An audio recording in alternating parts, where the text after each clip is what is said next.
Mouse, A Survivor's Tale, Part 2, Chapter 1.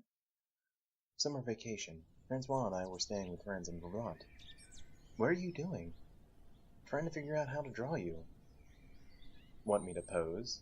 I mean in my book. What kind of animal should I make you? Huh? A mouse, of course. But you're French.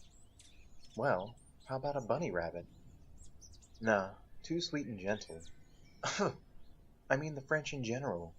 Let's not forget the centuries of anti-Semitism. I mean, how about the Dreyfus affair? The Nazi collaborators?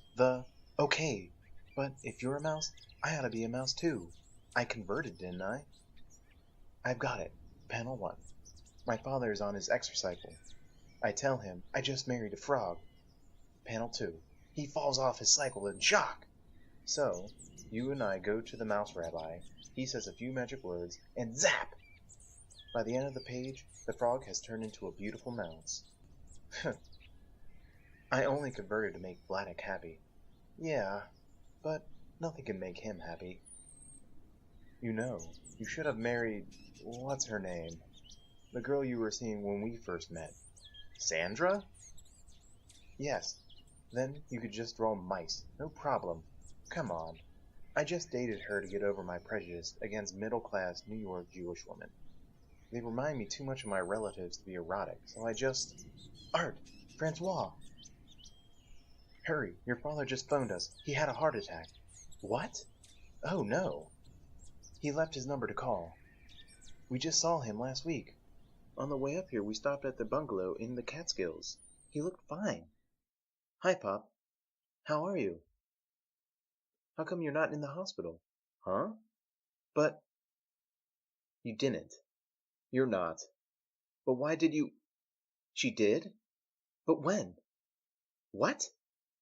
I can't hear you. Speak up. No. Don't cry, Pop. Jeez. I guess so. Tonight? I don't know. Okay. We'll talk about it then. Just relax. Okay. Will you be alright? Yes. I love you too. See you soon. Goodbye. Ooh. What is it? What happened? Is your father okay? He didn't even have a heart attack. He just wanted to be sure I'd call him back. You're kidding. How could you do such a thing? Mala left him. He took money out of their account and drove off. He wants us to stay with him at his bungalow for a while. I guess we have to go. I guess so. What a pity. You just got here. We'll be back. We're not taking much luggage, so we have an excuse not to stay long. Vladek sounded half hysterical on the phone. Poor guy. I feel so sorry for him. Yeah, me too. Till I had to spend any time with him. Then, he drives me crazy. Depressed again? Just thinking about my book. It's so presumptuous of me. I mean, I can't make any sense out of my relationship with my father. How am I supposed to make any sense out of Auschwitz? Of the Holocaust? When I was a kid, I used to think about which of my parents I'd let the Nazis take to the ovens, if I can only save one of them. Usually I save my mother. Do you think that's normal? Nobody's normal. I wonder if Richev and I would get along if he was still alive. Your brother? My ghost brother, since he was killed before I was born. He was only 5 or 6. After the war, my parents traced down the vaguest rumors, and went to orphanage all over Europe. They couldn't believe he was dead. I didn't think about him much when I was growing up. He was mainly a large, blurry photograph hanging in my parents' bedroom. Uh-huh. I thought that was a picture of you, though it didn't look like you. That's the point. They didn't need photos of me in their room. I was alive.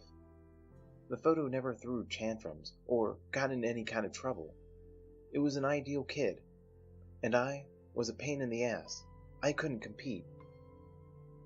They didn't talk about Richev, but that photo was kind of a reproach. He would have become a doctor and married a wealthy Jewish girl. A creep. But at least we could have made him deal with Vladek. It's spooky, having a sibling rivalry with a snapshot. I never felt guilty about Richev, but I did have nightmares about SS men coming into my class and dragging all of us Jewish kids away. Don't get me wrong, I wasn't obsessed with this stuff. It's just that sometimes I'd fantasize Zyklon B coming out of our shower instead of water. I know this is insane, but I somehow wish I had been in Auschwitz with my parents so I could really know what they lived through. I guess it's some kind of guilt about having an easier life than they did. I feel so inadequate at trying to reconstruct a reality that was worse than my darkest dreams, and trying to do it as a comic strip. I guess I bit off more than I can chew. Maybe I ought to forget the whole thing. There's so much I'll never be able to understand or visualize. I mean, reality is too complex for comics. So much has to be left out or distorted. Just keep it honest, honey. See what I mean? In real life, you'd never have let me talk this long without interrupting. Light me a cigarette. And so, the Catskills. He said he'd leave the key above the... Ah! There it is. Artie? So, darling, you came, finally. I waited, and I couldn't sleep. Emergency oxygen unit. You see how it is now, Artie. She took my money, and she ran away. Oi, how could she do it? To leave such a sick man like me alone. But now, at least, I'm happy. I have here you kids to stay together with me. Look how nice I made for you a bed. For the whole summer, you can be comfortable here. Hey, we're just staying a few days, Pop. Well, in the morning, we can speak more. But now, you can make yourself at home, so as like it's your own. Good night, Pop. My God, does he expect us to stay here all summer? I guess so. If we had his way, we'd move to Queens with him, too. Please, I'm so tired from waiting till you came. Tomorrow, you can talk. Such a sunny day, and still, you're both sleeping. What time is it? It's almost 8, and already I've made it half an hour on the porch for my gymnastics. Since I was a boy, I've made every day my exercises. At first, the neighbors tried to make exercise with me, but they couldn't keep up, so now only they watch. Is there any coffee? Well, I had some instant coffee. Tomorrow, we'll exercise together. What? My only exercise is walking out for cigarettes. Instant coffee will have to do. You have to hurry now, to get ready. Today, I need you will help me to prepare my bank and tax papers. Mala left them in a mess, you can't imagine. Yeah, here I have it. It's the caffeine-free kind of coffee. Ugh. Have you seen my pants? All of your things I already put in order in the bureau. There. Well, thanks for not throwing them out. Wake up, honey. I've got some bad news. The only coffee here is Sanka. Oof. I brought our coffee. And our pot. Look at my bag. Ach! Now what? I'm making for you breakfast, and I see here the salt. Just look what Mala did. The salt here, it's half full, and she opened anyway a new one. I can't eat on my new diet any sodium. I don't need even 1 container salt. And here, it's 2 open salts. So, what happened? Why did Mala leave? She wants that all my money, what I worked so hard all my life? It will only be for her.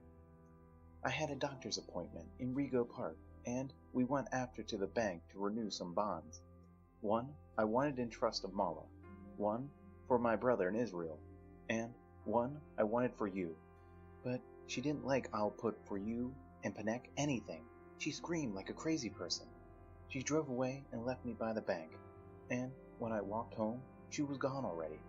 The lawyers say I must make drastic steps. She stole away the jewelry, the car, and the cash out from our joint account. I can make charges. Oh, come on. Where's Mala now? To Florida she drove. We are buying there a condo. She wants to sell and grab out the deposit money. But this she can't do. She needs my Artie,